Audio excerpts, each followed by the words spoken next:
Good morning, everyone. Today is November 2nd, Tuesday. Our topic is obedience or independence. John 14:15. If you love me, keep my commandments. Now, as we think of that verse, it's one in which we could really just state it and end there, right? If we love God, we're to keep his commandments. If we don't love God, then we won't keep his commandments because we don't love him. We don't care about him. We care about ourselves. But if we love God, if we love Jesus Christ, then we're going to seek to desire to obey him. And we're going to do all it takes to fulfill his word, his law, his commands. But to quote Chambers here, I think he puts it in an interesting way. He says, "The Lord does not give me rules per se." My paraphrase from the rest of the devotional there. He's getting at something deeper. So he's not just give me rules, okay? But he makes his standard very clear. If my relationship to him is that of love, I will do what he says without hesitation. If I hesitate, it is because I love someone I have placed in competition with him, namely myself. Jesus Christ will not force me to obey him, but I must. And as soon as I obey him, I fulfill my spiritual destiny. My personal life may be crowded with small, petty happenings altogether insignificant. But if I obey Jesus Christ in the seemingly random circumstances of life, they become pinholes through which I see the face of God, or glimpses, if you will, of how I see God.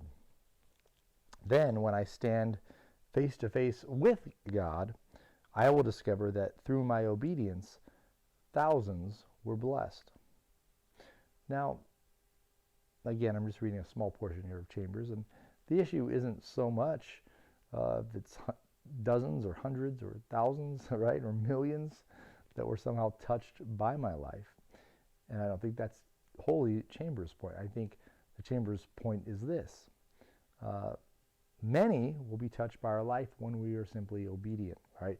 And so I think he's trying to address the thinking, if you will, juxtapose the thinking of, I have to do all these big, great things, grand things for God, as he's talked about before.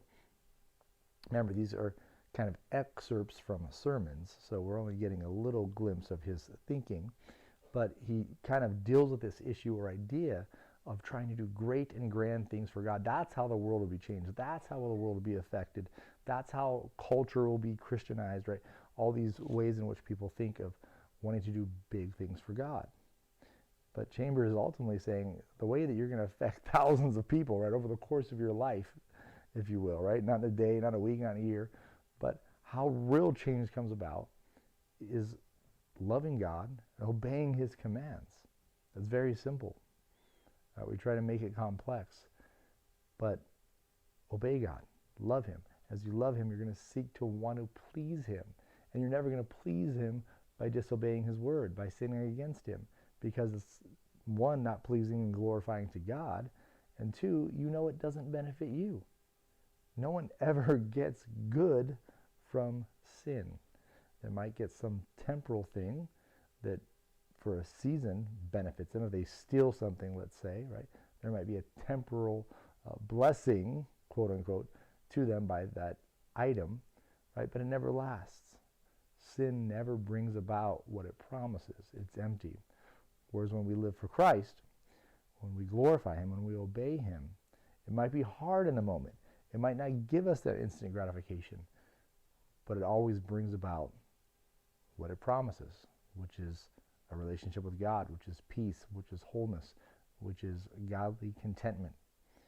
And this is ultimately what we all need, what we all strive for, what we all desire, to live at peace, to be in harmony, to have our consciences clear, to be right with God and right with our neighbor.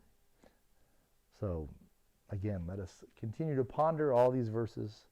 If I want to close with that verse again. If you love me, keep my commandments, right?